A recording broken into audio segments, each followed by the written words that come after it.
អាល្អិតខ្ញុំប្រាប់ឯងណាការងារខ្ញុំធ្វើរួចហើយស្អែកនេះខ្ញុំលែងមកហើយថ្ងៃក្រោយ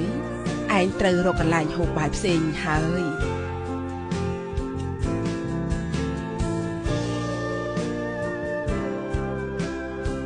អ៊ំស្រី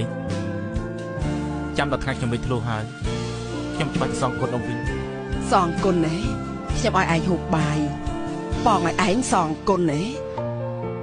នៅក្មេងយ៉ាងនេះត្រូវធ្វើអ្វីជាក់ស្ដែងកុំស្អែងតិចនឹងសម្ដីធ្លោះខ្ញុំឃើញឯងជាប្រុសអត់ឃ្លានគួរឲ្យអាណិតទើបបានจะឲ្យបាយឯងហូបឯណាចង់ឲ្យឯងសងគុណឯងនោះអ្នកណាក៏ចង់មានថ្ងៃលេចធ្លូដែរ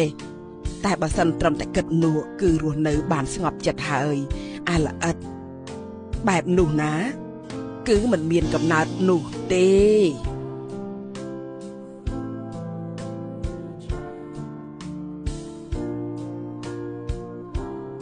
លោកជាអ្នកណាហេតុអីក៏មកផ្ទះខ្ញុំណាមីឆ្នាំមុនមីងគក់ខោអាវនៅមាត់ទន្លេខ្ញុំស្ទុយត្រីនៅមាត់ទន្លេ